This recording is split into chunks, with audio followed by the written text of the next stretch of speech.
Básicamente, si se fijan aquí, si nosotros hiciéramos una división del anticuerpo por la mitad, de esta forma, la cadena ligera abarca solamente la porción FAB. La cadena pesada abarca tanto FAB como porción también FC. ¿Sale?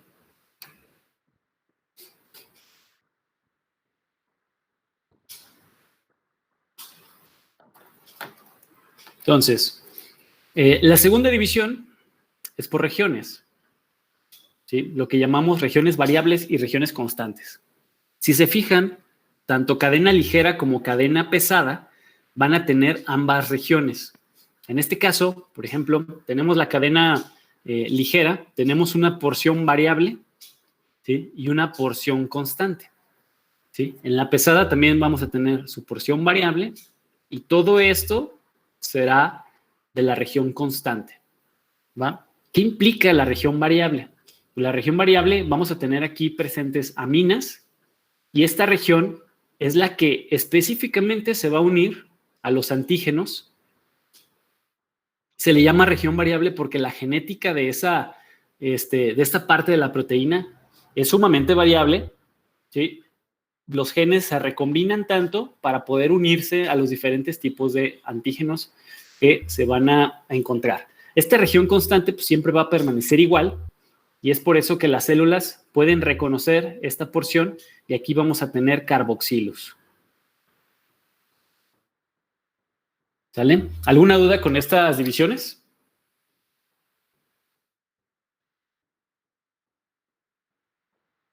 Chicos, ¿tienen? No, doctor.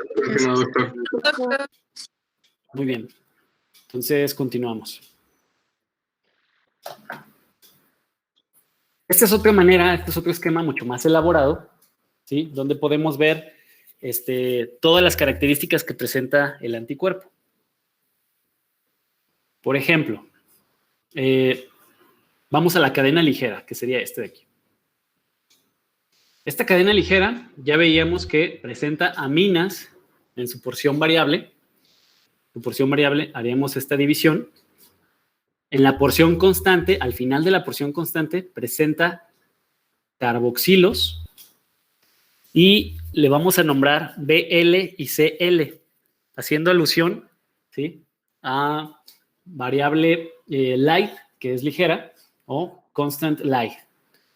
Esta cadena se dice que puede ser de dos tipos, o kappa o lambda, ¿sí? Son las proteínas de las cuales puede estar formado esta cadena. En cambio, la cadena pesada, ¿sí? Ahí vamos a tener ciertas diferencias, ¿sí? También se va a dividir en variable y constante, pero si se fijan, la pesada va a tener más dominios, ¿sí? Cada dominio, entiéndase como cada uno de estos recuadros representan un dominio. Entonces va a tener más dominios que la cadena ligera. Su porción variable también tiene una amina, ¿sí? Y van a estar ligadas a través de estos enlaces disulfuro. A pesar de que son enlaces débiles, el hecho de que haya un montón de enlaces disulfuro por todo el anticuerpo hace que las proteínas no se separen tan fácil, ¿sí? En medio de estas cadenas, o sea, la unión más fuerte, le vamos a llamar bisagra. Es esta zona, ¿sí? Aquí en la bisagra se encuentra la mayor cantidad de enlaces disulfuro y eso es lo que hace que el anticuerpo no se separe tan fácil. Cerca de la bisagra vamos a tener carbohidratos. Dado eso, por eso le decimos glucoproteína, ¿sí? Hasta el final, en las partes constantes, vamos a tener carboxilos. Y lo más importante, dependiendo del tipo de cadena pesada, pues es el anticuerpo que vamos a formar. Y existen cadenas pesadas mu, la cual nos daría lugar a la IgM. Tendríamos cadenas pesadas gamma, que nos daría la IgG. Cadenas pesadas alfa, nos daría la IgA. Cadenas pesadas delta, la IgD. O cadenas pesadas epsilon, que nos daría la IgE. ¿Sí? Igual, si hacemos la división por la mitad, tendremos que esta porción que llamamos de unión al antígeno sería la porción FAB Y esta porción que le llamamos actividad efectora sería la porción FC. ¿Alguna duda con esto, chicos? No, doctor. No, doctor. No. ¿No? Ok. Entonces, si no hay dudas, a ver, veamos. A ver, Luz María, ¿a qué se refiere el número 1 en esa imagen? Que es la parte de arriba del, del anticuerpo. ¿Cómo se llama? Ay, jole. Se llama. Espérame tantito, ¿eh? Ajá. ¿Es la cadena ligera? No. Uy. A ver, ¿qué está haciendo alusión a esta imagen? A ver, el 1, aquí te está señalando todo esto. ¿A qué se refiere eso?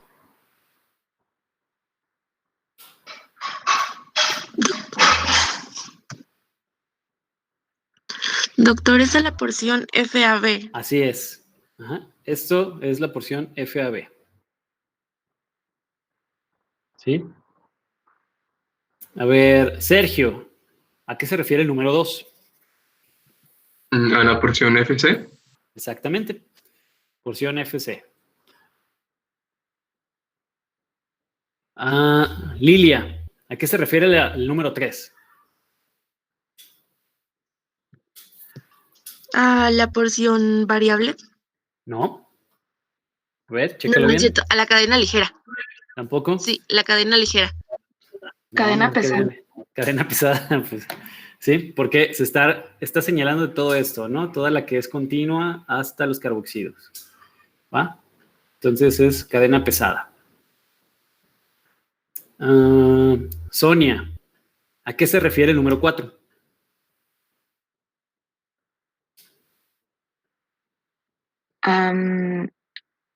Esa abarca, es que no veo bien cómo la... Está señalándote esto. ¿Sí? O sea, nada más los verdes. Ajá, Sería entonces la cadena ligera. exactamente, cadena ligera. Y, a ver, Fernando, ¿a qué se refiere el número 5?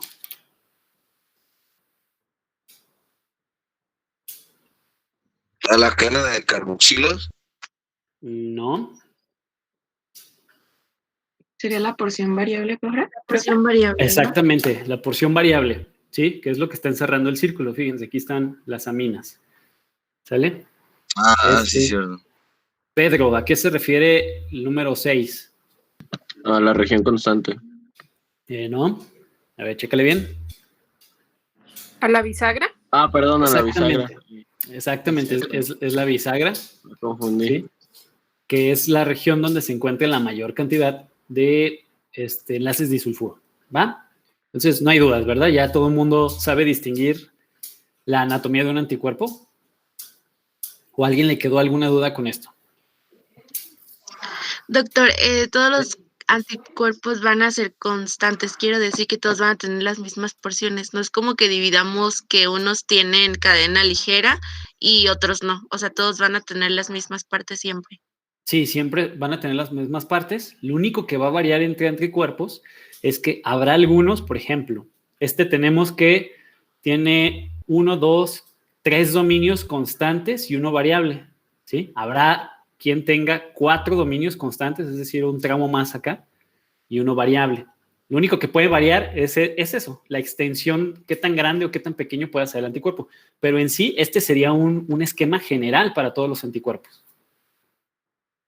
Ok, gracias, doctor. No, por nada. Ok. ¿Alguna otra duda, chicos?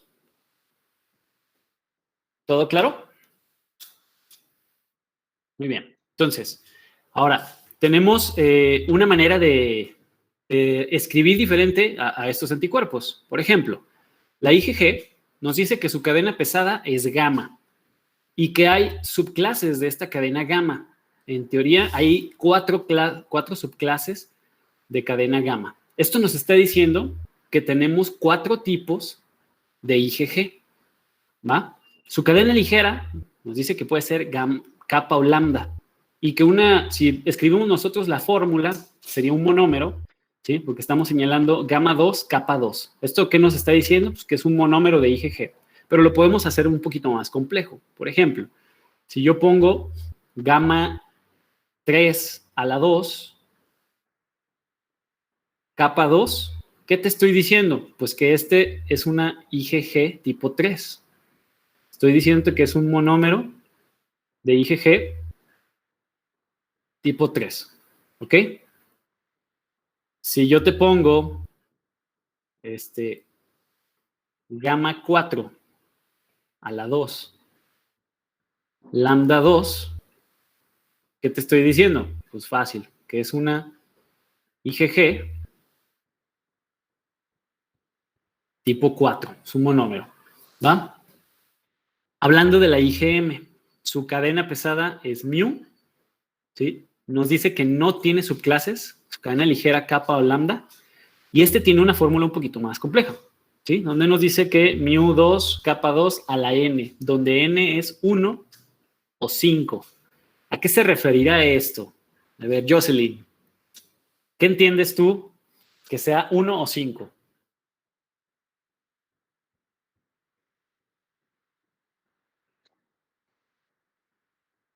¿Sí nos escucha por ahí, Jocelyn?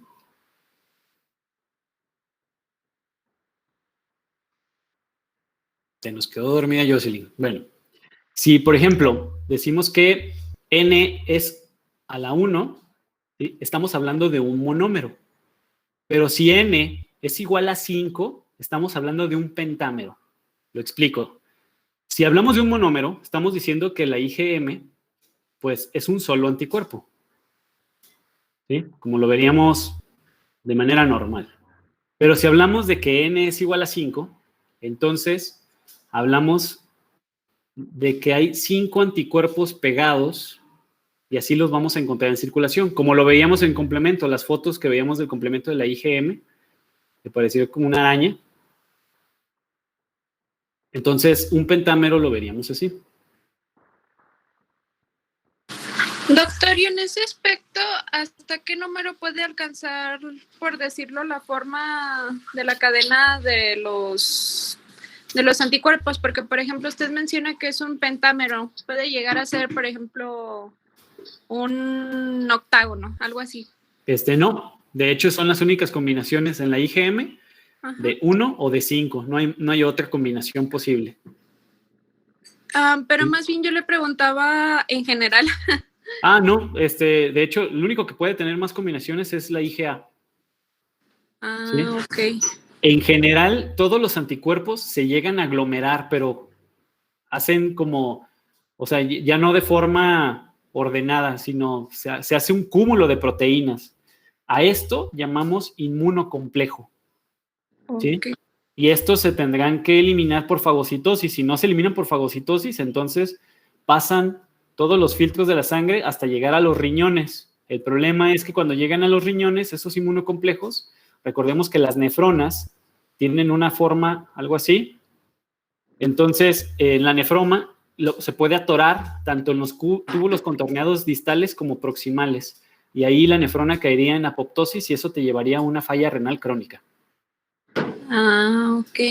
Gracias, ¿Sí? Doc. No, por nada. Pero de manera ordenada, solamente estas posibilidades que están en esta tablita. ¿Vale? Muy bien. Continuamos entonces con... Oiga, doctor. Sí, adelante. Entonces, así como lo ordenó la inmunoglobulina M, nada más se puede hacer, ahí es de 5, ¿no? 5 monómeros. Sí, de 5 en 5 o de 1 en 1. Es la única posibilidad de la IgM. Y en el A sí se puede hacer de 1, 2, 3 o 4, y en los demás ya, ¿cómo sería? Son monómeros. O sea, de 1 en 1. Ya. ¿Sí? Gracias, doctor. No, por nada. Esto no se ve. A ver. Bueno, de la IgA tenemos que su cadena pesada es alfa. Hay 2 subclases, o sea, habrá 2 tipos de IgA. Su cadena ligera kappa o lambda. Y aquí, como lo mencionábamos, su fórmula puede ser posible que lo encuentres como monómero, dímero, trímero o tetrámero.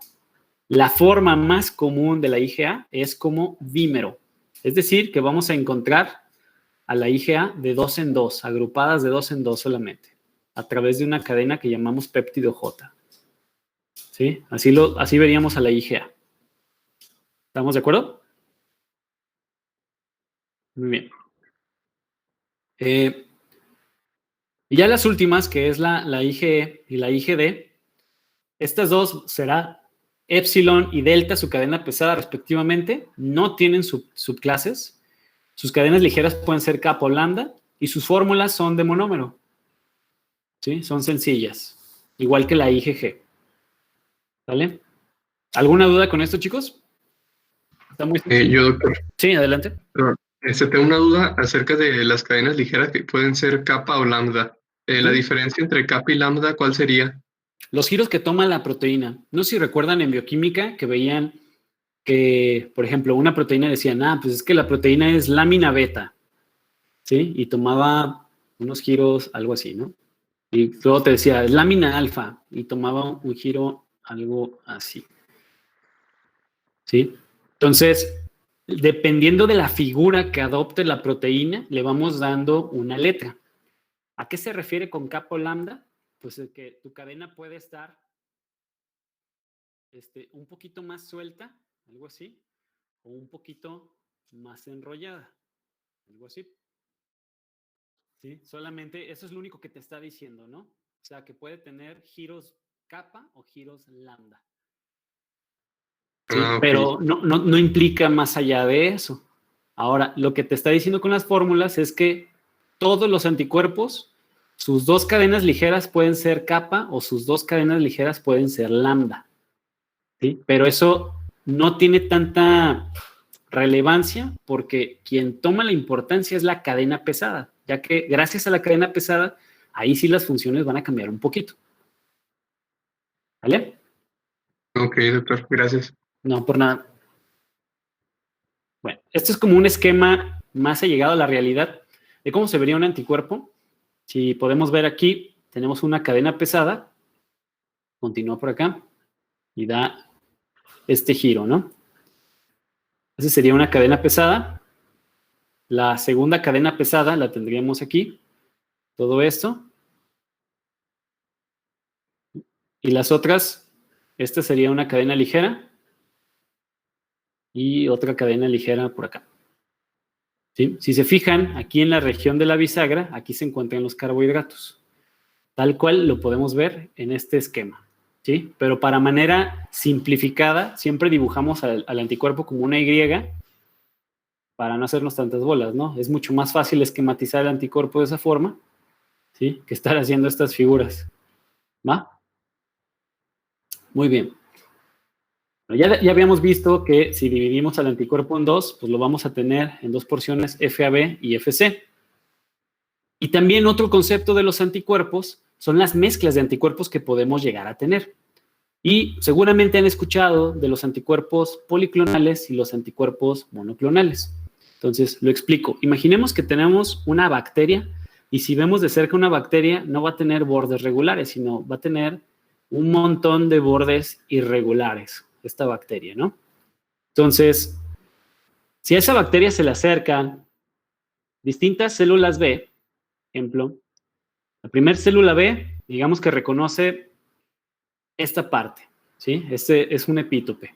Entonces, el anticuerpo que va a formar, lo va a formar con la estructura de esa porción que está reconociendo. Si otra célula B se acerca por esta otra parte y reconoce esta porción, entonces el anticuerpo se va a ver así. ¿Sí? Está reconociendo esa porción. Y tenemos una última célula B que reconoce, digamos, esta parte. Entonces, el anticuerpo tendrá esta forma, ¿no? Ahora bien, si yo quiero decir, ok, todos los anticuerpos me queda claro que están reconociendo al mismo antígeno, ¿sí? Pero cada uno de estos anticuerpos, es decir, el azul no lo podemos usar en la superficie del gris, ni el rojo lo podemos usar en la superficie del azul, ¿sí? Cada uno está reconociendo partes específicas del mismo antígeno. Si yo esto lo uno en una sola dosis, ¿sí? Digo, ok, yo quiero tener todos los anticuerpos en una dosis. Lo veríamos de esta forma, ¿no? Tendríamos una parte de los anticuerpos rojos.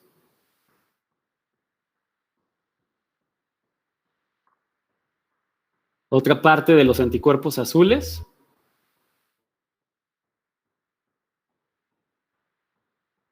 Y otra parte de los anticuerpos grises. ¿Va?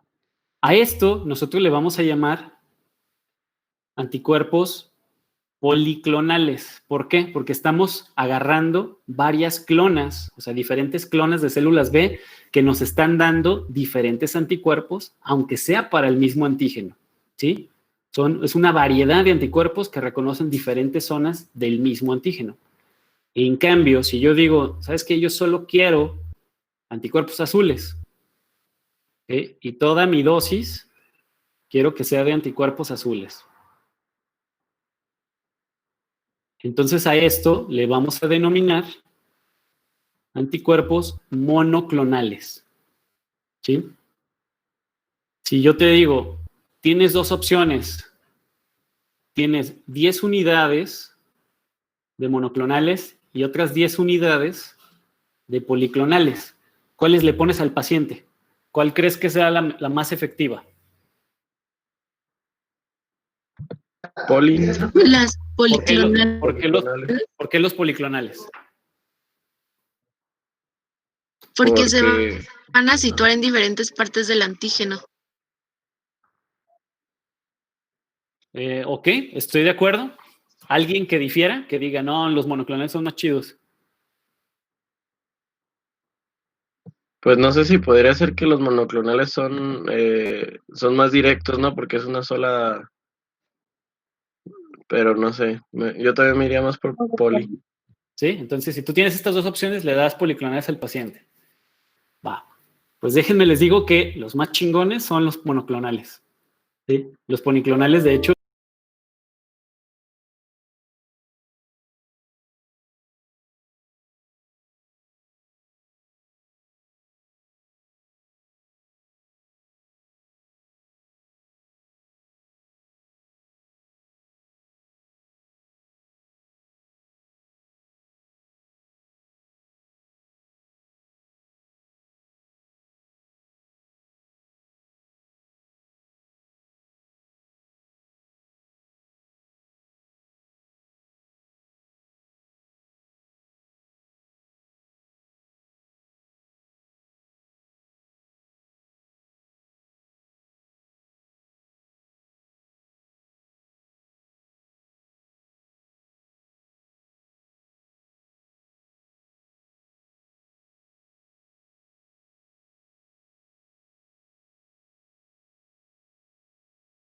interesante.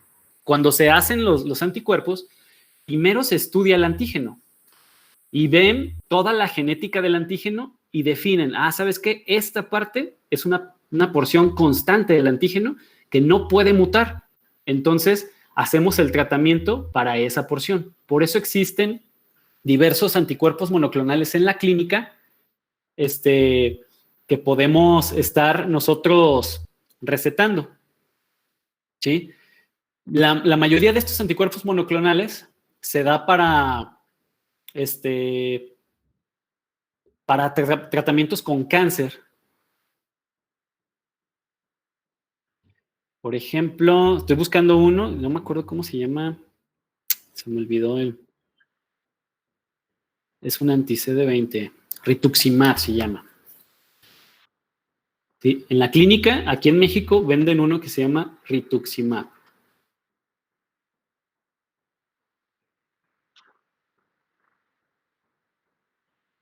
Rituximab. ¿Sí? Este es un anticuerpo anti-CD20. ¿Qué quiere decir eso? Que es un anticuerpo que se va a unir a las células B. Las células B tienen un marcador que habíamos dicho que es CD20. ¿Sí? Y la dosis que te venden es una dosis de anticuerpos monoclonales que van dirigidos a CD20. ¿Con qué finalidad? Pues cuando un paciente tiene una leucemia linfocítica aguda, ¿sí? Generalmente es de células B, entonces el anticuerpo se une a esta porción y de esa manera destruimos a las células B. ¿Ok? Entonces, cuando se trata de un virus, primero tenemos que ver qué porción del virus no muta y a esa porción fabricamos el anticuerpo monoclonal y es mucho más efectivo. ¿Cuál es la parte mala? Que son tratamientos muy costosos. Hace poquito me invitaron a una reunión de esas que hacen las farmacéuticas antes de la pandemia para presentar un nuevo anticuerpo, que era también para leucemia linfocítica, de hecho, pero de células T, agresivo. Y el puro tratamiento para un año costaba 7 millones de pesos. Es una locura, ¿no? O sea, ¿quién puede pagar eso? A menos de que tengas un seguro de gastos médicos muy cañón, pues podrías costearte eso, ¿no? Generalmente la dosis, por ejemplo, una dosis de rituximab te anda costando alrededor de los 60,000 pesos. En hospitales particulares, a lo mejor hasta 100,000 pesos, ¿no? Pero bueno, son costosos porque son difíciles de obtener. Todos los estudios que se tienen que hacer para saber qué parte no muta, ¿sí? Son muy costosos y son muy complicados. Te lleva mucho tiempo. Entonces, todos los fármacos que ustedes vean que termina con la palabra MAB se refiere a monoclonal antibody, ¿sí? O anticuerpo monoclonal. Todos los fármacos que ustedes vean que termina en no sé qué MAB se refiere a anticuerpo monoclonal. Y yo les aseguro que en un par de años más, toda la clínica va a ser a través de anticuerpos monoclonales, ¿sí? Hasta ahorita es uno de los tratamientos más fregones que tenemos, ¿sí? Pero no hay tantos porque no se ha detectado tantos antígenos, sobre todo en tumores. ¿Cuál sería lo complicado del tumor? Pues que la célula tumoral, con el tiempo, se va modificando, ¿sí? Y entre más tiempo dejes pasar, pues esa célula va adoptando diferentes formas. ¿Cuál sería el problema? Que cuando tú hagas un anticuerpo monoclonal para esta forma, ¿sí? Y ya tengas tu anticuerpo, pues resulta que cuando lo saques a la venta, ya tendrá el tumor esta forma, ¿sí? Y entonces, esa es una parte complicada. Lo mismo con el VIH. Cuando alguien tiene VIH, les decía, el VIH muta por todos lados.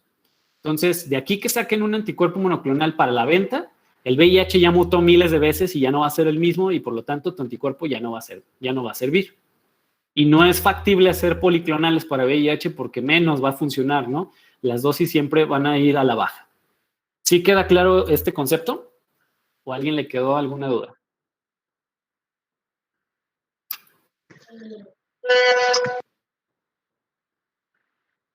¿Nadie tiene dudas? Sí, doctor. Bueno, sí, la verdad. En el anticuerpo entonces va a haber como algunas porciones constantes, lo que es más fácil que ataque ya sea monoclonales o policlonales, ¿verdad? En el antígeno más bien, ¿no? Dices. O sea, el antígeno tiene partes constantes y partes Perdón, variables. sí, en el antígeno. Ajá, sí, exacto.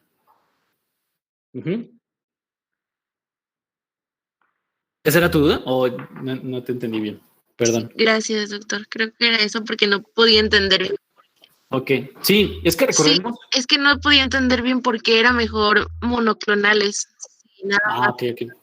Mira, te lo explico también con el ejemplo de las bacterias. ¿Qué está pasando ahorita? Pues tenemos una fuerte resistencia a las bacterias. Imaginemos una E. coli, ¿sí? Esta E. coli, si tú tomas antibióticos constantemente, las E. coli que tú tienes en el intestino seguramente se van a acoplar a los antibióticos que tú estás tomando constantemente. De ahí, pues son tus bacterias, ¿no? No habría tanto problema, pero en cuanto estas bacterias se repliquen, vas a tener problemas gastrointestinales y cuando quieras dar dosificaciones de antibióticos, pues ya no va a servir. ¿Qué pasa con estas bacterias? Pues que su DNA lo llegan a mutar y muchas veces esas mutaciones provocan que las proteínas de membrana de estas bacterias se modifiquen. Si la proteína tenía esta forma, la mutación provoca que la proteína cambie de configuración. Entonces, el anticuerpo que estaba dirigido, imaginemos que tenemos anticuerpos monoclonales para esta proteína redonda, pues este mismo anticuerpo ya no te va a servir porque estructuralmente ya no cumple lo de la llave cerradura que ven en farmacología. ¿Sí? Estructuralmente ya estos anticuerpos ya no funcionan. ¿Sí? Entonces, digamos que este anticuerpo llega a ser obsoleto, ¿no? En el caso de que tuviéramos anticuerpos monoclonales para lo que es una E. coli. Sin embargo, habrá secuencias y habrá proteínas propias de la E. coli, como los flagelos, por ejemplo, que son secuencias constantes. Es una proteína, la flagelina que producen, esta va a ser muy difícil que mute la flagelina. Podemos hacer anticuerpos monoclonales para la flagelina y entonces sabemos que la flagelina nunca va a mutar y siempre nos va a resultar efectivo. Obviamente no existen anticuerpos monoclonales para E. coli porque sería sumamente caro. Imagínate que tuvieras una infección gastrointestinal y tuvieras que comprarte una dosis de 60,000 pesos nomás para quitártela. Pues mejor te quedas con la diarrea, ¿no? Entonces, por esa razón no existen una gran variedad. Hasta ahorita son caros, pero seguramente en unos 10 años la tecnología que tenemos ahorita para fabricar estos anticuerpos monoclonales va a bajar de costo y vamos a tener anticuerpos monoclonales por todos lados, como lo es en Estados Unidos y en algunas partes de Europa, ya se tiene una gran variedad de anticuerpos monoclonales. Cabe señalar también otra cosa. Por ejemplo, si tuviéramos anticuerpos monoclonales para bacterias, recordemos que si comparamos una bacteria de Finlandia, una E. coli finlandesa, con una E. coli mexicana, claro que va a haber diferencias, ¿sí? Y va a haber diferencias proteicas en la membrana. ¿Esto a qué nos lleva? A que no podríamos consumir un anticuerpo monoclonal finlandés para la E. coli en México, porque este anticuerpo no va a tener los mismos sitios de anclaje que la E. coli mexicana. Por obvias razones, aquí tenemos otra cultura donde tenemos otro tipo de alimentación y nuestras E. coli seguramente serán diferentes a las E. coli que existen en Finlandia. No sé si me explico. Pasa algo muy similar a los fármacos. ¿Cuándo ustedes han visto un fármaco japonés en Farmacia Guadalajara? Pues nunca. ¿Por qué? Porque las dosis, así sea paracetamol, en Japón tienen una dosis diferente que en México. Y esto es por la resistencia a los fármacos que también ya nosotros tenemos. Por eso existe un libro llamado Farmacopea. Y es farmacopea mexicana, farmacopea japonesa, farmacopea europea, farmacopea americana.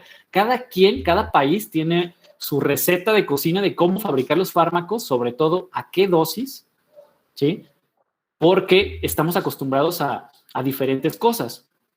Por ahí no me dejará mentir se me olvida tu nombre. ¿Cómo te llamas? No lo veo. August. Sí, no me dejará mentir él. Seguramente la primera vez que vino a México y se enfermó de gripa, se tomó un desenfriol o le hizo un efecto drástico o no le hizo efecto. ¿Por qué? Porque ellos traen otro tipo de farmacología debido a la cultura y a la alimentación que ellos tienen. Por eso muchas veces vemos a los extranjeros que cargan con su pastillero, porque, bueno, pues ellos tienen una manera de dosificarse diferente. Los únicos que a lo mejor pudiéramos parecernos más, pues somos a los gringos, ¿no? Porque ya la cultura es muy, muy similar y las dosis pueden llegar a ser similares. Pero el ejemplo drástico pues, sería, imagínense, un fármaco en África y un fármaco en México, pues totalmente distinto la dosis, ¿no? Ahí no sería comparable. ¿Va? ¿Alguna duda, chicos, con esto? No, doctor. Muy bien, entonces continuamos. Bien, estas serían las diferentes maneras de visualizar a los anticuerpos. Por ejemplo, aquí arriba, la parte de arriba, tenemos a todos los anticuerpos, aquellos que son monoclonales, ¿sí? Que están de uno en uno. Y aquí abajo, perdón, monoclonales, serían monómeros, perdón.